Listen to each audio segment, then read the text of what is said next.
Youssef Sédik, Rousseau s'inscrit dans la lignée des philosophes qu'on pourrait qualifier, disons, les philosophes de l'oreille, les philosophes de l'ouïe, pour qui l'homme est d'abord et une qualité d'écoute et une forme de musicalité qui se donne à entendre. Ce texte est extrêmement fort puisqu'il part d'un présupposé de base qui dit que les passions parlent avant la raison et qu'en d'autres termes, ce que nous pouvons dire ne passe pas d'abord par le langage, ou plutôt, le langage ne peut pas faire l'économie d'une musicalité.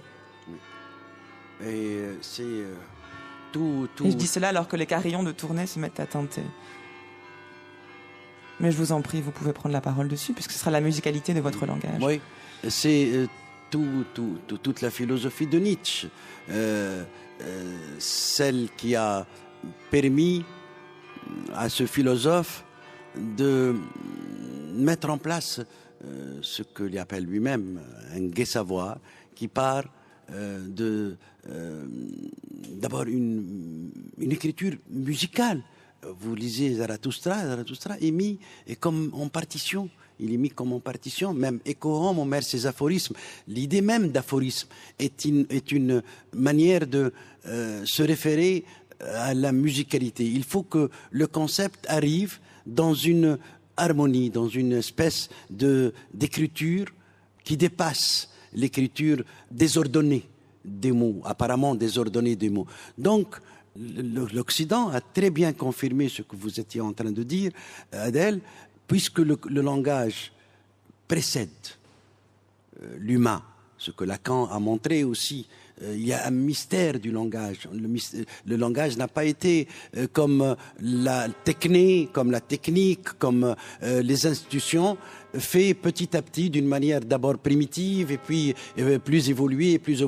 Le langage a été donné d'un seul coup à l'humain et on ne sait pas comment.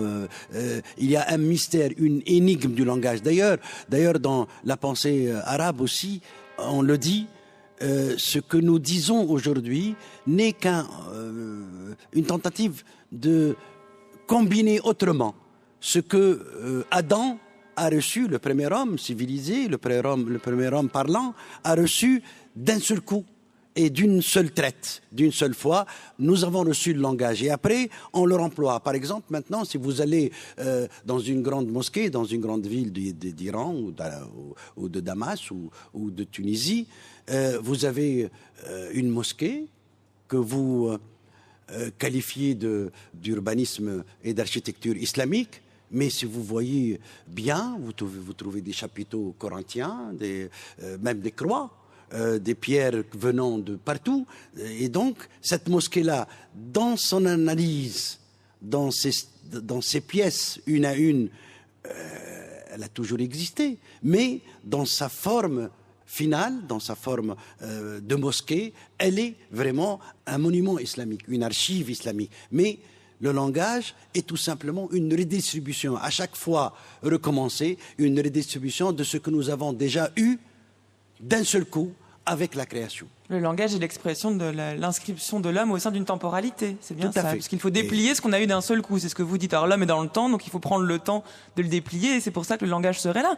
Mais voilà. Le texte de Rousseau va plus loin. Il semble dire que les langues ne sont pas égales dans la musicalité. Il se termine, vous l'avez entendu, voilà ce qu'avait la langue grecque et ce qui manque à la nôtre. Oui. Alors là, on est à l'opposé de l'universalisme d'Al-Farabi, ça veut dire que selon les cultures, les hommes ne parlant pas les mêmes langues ne sont pas égaux dans l'expression de cette musicalité. Oui, c'est vrai. D'ailleurs, le même Rousseau fait un grand éloge de la langue arabe dans le chapitre appelé Mélodie de la mélodie dans le même livre. Et il dit que la musicalité de la langue arabe, comme de la langue grecque d'ailleurs, est là pour nous rappeler que la musique est première et que le souci de faire harmoniser les sons d'une parole, les sons utiles d'une parole, les sons qui disent quelque chose, qui disent un message, mais les organiser selon une musicalité prouve que la tendance à siffler, à gazouiller, à entendre le vent, les vagues,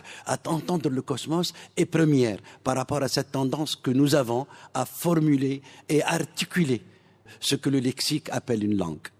Voilà, et là vous me faites penser à un texte d'Alembert qui est dans des fragments sur la musique en général et sur la nôtre en particulier, qui dit ceci: nous regardons en général le chant des oiseaux comme la marque de leur joie. Il paraît donc que la joie était le premier sentiment exprimé par la musique. L'idée de la mesure est bientôt venue, non par le chant des oiseaux, qui ne connaissaient point la mesure, mais peut-être par le bruit des marteaux que certains ouvriers frappent harmonieusement en cadence. Quand on dit que la musique est première, ça veut dire aussi que l'homme est égal, ou oui, était mis au même niveau que les animaux, puisque la musique est celle de la nature au fond et pas celle de l'homme. C'est aussi une sacrée leçon d'humilité pour l'homme. Ce texte d'Alembert est très étonnant parce que la métrique pour faire des poèmes chez les Grecs, le rythmos, le bon rythme, est né à partir du bruit des pagaies, à partir du bruit des trirèmes des navires quand on avance avec l'eau et en faisant bouger les pagaies d'un navire. Et les Arabes disent que c'est venu aux théoriciens de la métrique, de la mesure des poèmes, à partir, justement, comme dit d'Alembert, à partir de son passage rue de la Forge. Et il entendait le marteau sur l'enclume et le rythme qui change de chaque fois. Et c'est comme ça qu'il a fait la prosodie en arabe. Et d'Alembert le confirme. C'est vrai que la musique est première, absolument, pour donner lieu au langage.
Un grand merci Benoît Chantry, un grand merci Youssef Chedid pour cette discussion. La musique est première, ce sera donc la conclusion de la pensée d'Al-Farabi et c'est pour ça que nous terminons avec la musique. Et merci à vous, cher public, nombreux d'être restés sous, alors il n'a pas plu, mais dans ce froid et d'être encore là. Merci à vous, c'est nous qui vous applaudissons.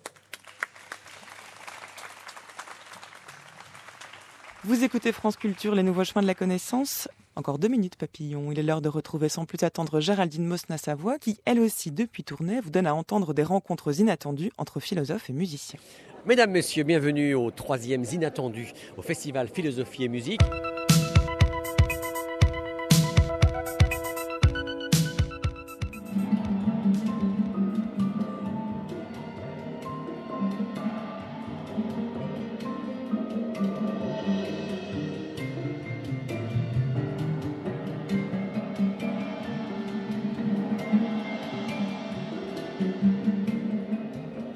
Simplement essayer de me laisser porter et de transmettre une forme de quintessence avec des sons par rapport au monde arabo-musulman. Je l'ai un peu fréquenté, mais pas de là à apporter un commentaire sur un fond scientifique, pas du tout. Et donc je me suis laissé aller entre des impressions et des émotions telles qu'elles m'ont été apportées par les interventions de Youssef. Pour ma part, c'était un peu comme si j'étais autour de la table, devant le micro, et on me donne la parole. C'est exactement comme si je faisais un commentaire sur ce que j'ai entendu, ou comme si je voulais étayer les propos des autres intervenants. Maintenant, la place de la musique en général dans ce genre d'intervention, d'échange, j'ai envie de dire qu'elle peut parfois dire ce que les mots ne parviennent pas à dire. J'ai joué sur le rapport entre la consonance et la dissonance par rapport à l'univers. Le mirage est toujours fidèle au rendez-vous. Nous sommes donc tous des mirages? Oui, mais nous existons quand même.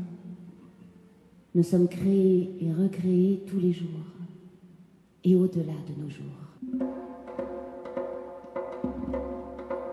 Une émotion n'est jamais que, dans son étymologie, c'est un mouvement vers l'extérieur, simplement parce que tout d'un coup l'être humain, de façon inconsciente, entre en vibration avec un phénomène extérieur, mais qui lui est un phénomène scientifique. La musique est un phénomène physique que l'homme s'est approprié d'une certaine façon pour en faire un art. Merci beaucoup Géraldine. Les nouveaux chemins touchent à leur fin, mais pas d'inquiétude. On se retrouve demain pour la suite et fin de cette semaine consacrée aux rencontres inattendues entre philosophie et musique. Demain, ce sera la philosophe Barbara Cassin qui viendra vous parler de nostalgie, accompagnée de la chanteuse lyrique Martine Reiners et du pianiste Eugène Galland, toujours à l'occasion du festival Les Inattendus qui s'est tenu le week-end dernier à Tournai en Belgique et où nous sommes allés enregistrer cette série d'émissions. J'en profite pour remercier Didier Plateau, grâce auquel le festival Les Inattendus peut voir le jour chaque année désormais depuis 3 ans, ainsi que Bruno Coppens et la totalité des équipes du festival Les Inattendus pour leur accueil irréprochable le week-end dernier. D'ici là, si vous souhaitez réécouter cette émission, rendez-vous sur le site de France Culture à la page des Nouveaux Chemins. Vous y attendent de bibliographie et téléchargement, car en effet, vous pouvez réécouter et télécharger, podcaster cette émission pendant 1000 jours. Pour l'heure, vous écoutez France Culture, il est 10h54. C'est l'heure de votre nouveau rendez-vous, Le Temps des libraires, par Christophe Onodibio. Et puis à 11h, Culture Monde, par Florian Delorme.